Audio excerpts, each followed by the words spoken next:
Hello fellow nerds. Today we are going to have a look at Wild Magic, which you can choose as a source for your sorcerer's magical ability. And I would like to specifically read the Wild Magic search table because one of my players, the halfling grandma, is a sorcerer, and one day she will finally get an effect. Now, let's refresh our memory concerning Wild Magic search. Starting when you choose this origin at first level, your spell casting can unleash surges of untamed magic. Once per turn, the DM can have you roll a d20 immediately after you cast a sorcerer spell of first level or higher. If you roll a 1, roll on the Wild Magic search table to create a magical effect. If that effect is a spell, it is too wild to be affected by your meta magic, and if it normally requires concentration, it doesn't in this case. The spell lasts for its full duration. Now, let's see. 1 to 2. Roll on this table at the start of each of your turns for the next minute, ignoring this result on subsequent rolls. 3 to 4. For the next minute, you can see any invisible creature if you have a line of sight to it. 5 to 6. A Modron chosen and controlled by the DM appears in an unoccupied space within 5 feet of you, then disappears 1 minute later. 7 to 8. You cast Fireball as a 3rd level spell centered on yourself. That might as well kill you. 9 to 10. You cast Magic Missile as a 5th level spell. 11 to 12. Roll a d10. Your height changes by a number of inches equal to the roll. If the roll is odd, you shrink. If it is even, you grow. 13 to 14. You cast Confusion centered on yourself. 15 to 16. For the next minute, you regain 5 hit points at the start of each of your turns. 17 to 18. You grow a long beard made of feathers that remains until you sneeze, at which point the feathers explode out from your face. 19 to 20. You cast Grease centered on yourself. 21 to 22. Creatures have disadvantage on saving throws against the next spell you cast in the next minute that involves a saving throw. 23 to 24. Your skin turns a vibrant shade of blue. A remove curse spell can end this effect. I don't think any of my players has that spell. Wow, she could turn herself blue forever. 25 to 26. An eye appears on your forehead for the next minute. During that time you have advantage on wisdom perception checks that rely on sight. 27 to 28. For the next minute, all your spells with a casting time of 1 action have a casting time of 1 bonus action. 29 to 30. You teleport up to 60 feet to an unoccupied space of your choice that you can see. 31 to 32. You are transported to the astral plane until the end of your next turn, after which time you return to the space you previously occupied or the nearest unoccupied space if that space is occupied. 33 to 34. Maximize the damage of the next damaging spell you cast within the next minute. 35 to 36. Roll a d10. Your age changes by a number of years equal to the roll. If the roll is odd, you get younger, minimum 1 year old. If the roll is even, you get older, so you can't accidentally kill yourself. Good. 37 to 38. 1d6 flumps controlled by the DM appear in an unoccupied space within 60 feet of you and are frightened of you. They vanish after 1 minute. 39 to 40. You regain 2d10 hit points. 41 to 42. You turn into a potted plant until the start of your next turn. While a plant, you are incapacitated and have vulnerability to all damage. If you drop to 0 hit points, your pot breaks and your form reverts. That's actually kind of funny. 43 to 44. For the next minute, you can teleport up to 20 feet as a bonus action on each of your turns. 45 to 46. You cast Levitate on yourself. 47 to 48. A unicorn controlled by the DM appears in a space within 5 feet of you, then disappears 1 minute later. 49 to 50. You can't speak for the next minute. Whenever you try, pink bubbles float out of your mouth. 51 to 52. A spectral shield hovers near you for the next minute, granting you a +2 bonus to AC and immunity to magic missile. 53 to 54. You are immune to being intoxicated by alcohol for the next 5d6 days. 55 to 56.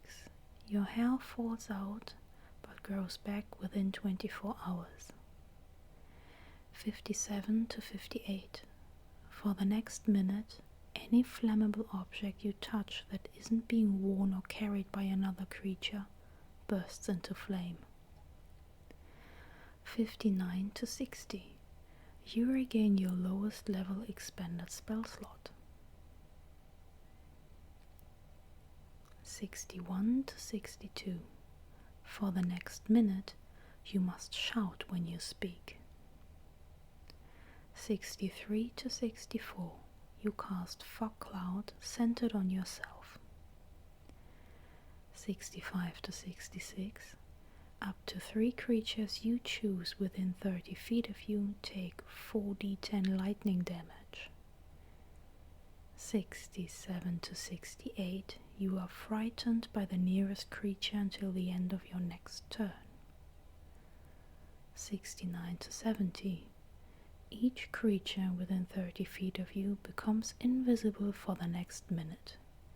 The invisibility ends on the creature when it attacks or casts a spell. 71 to 72. You gain resistance to all damage for the next minute. 73 to 74.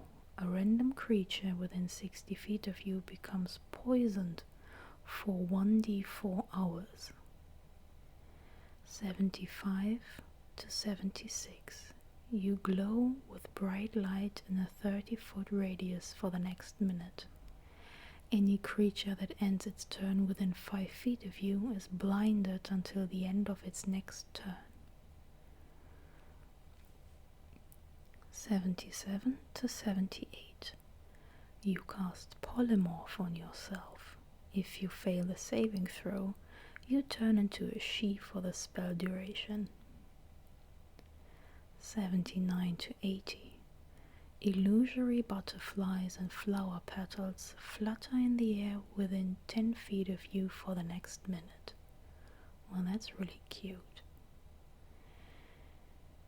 81 to 82. You can take one additional action immediately. 83 to 84. Each creature within 30 feet of you takes 1d10 necrotic damage. You regain hit points equal to the sum of the necrotic damage dealt. 85 to 86. You cast Mirror Image. 87 to 88. You cast Fly on a random creature within 60 feet of you. 89 to 90. You become invisible for the next minute. During that time, other creatures can't hear you. The invisibility ends if you attack or cast a spell. 91 to 92. If you die within the next minute, you immediately come back to life as if by the reincarnate spell. 93 to 94. Your size increases by one size category for the next minute. 95 to 96. You and all creatures within 30 feet of you gain vulnerability to piercing damage for the next minute. 97 to 98. You are surrounded by faint ethereal music for the next minute. 99 to 100. You regain all expended sorcery points. So much for the Wild Magic search table. Now what I'm wondering is, all these specifications, each creature within 30 feet and so on, up to 3 creatures you choose.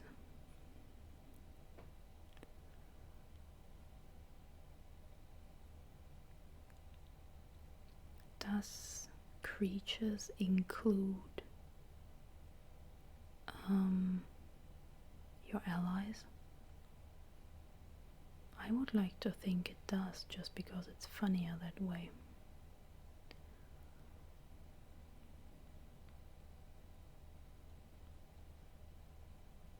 Yeah, I could probably look this up in the Dungeon Master Guide, but I don't want to.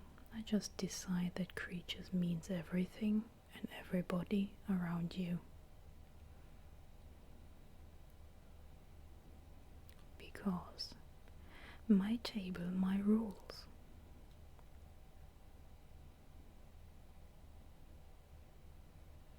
Okay, I really can't wait for our halfling sorcerer to get one of these effects.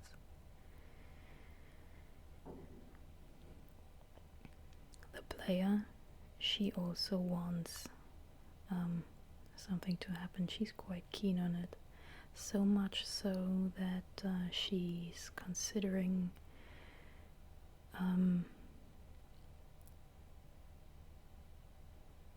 because according to the rules you only roll on the table if you roll a 1 on your d20, and she's considering adding another number, like if you roll a 1 or 20 on the d20.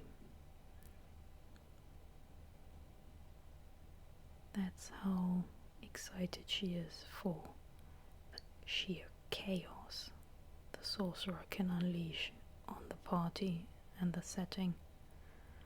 I mean, they are all level 3, I think. If she casts Fireball as a 3rd level spell on herself, that might very much kill her.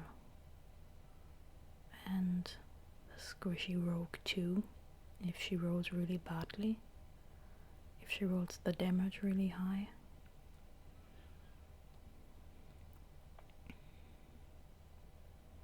Yeah, but most of these effects are funny, like turning into a sheep if you fail a saving throw for polymorph. That's funny. Unless, of course, your sorcerer happens to carry the party and then turns into a sheep. That's not funny. But she's not carrying the party. The barbarian is. As usual, the tanks are carrying the party. Now, I know this was a very short video, and I keep apologizing for this, but I'm really busy at the moment, and when I have the energy to record a video, the gardeners are busy in front of my flat, or the neighbors decided to renovate their flat and drill holes in the walls all day long. Or in the afternoon, there's a giant playground in front of my flat, and it's summer, so all the children are outside all day, which is quite loud, and I'm very happy for them, but it's very bad for recording this kind of audio, and I don't have a proper studio, so I usually have to wait until late in the evening. It's close to midnight now, and once I get to midnight, I'm usually way too tired because work is crazy at the moment. We are transitioning back from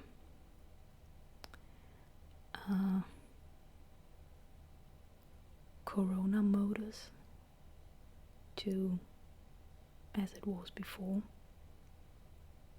and it's not going well, so I have a lot of work to do, which is nice because I like my job, but it's a bit much sometimes, so I'm apologizing again.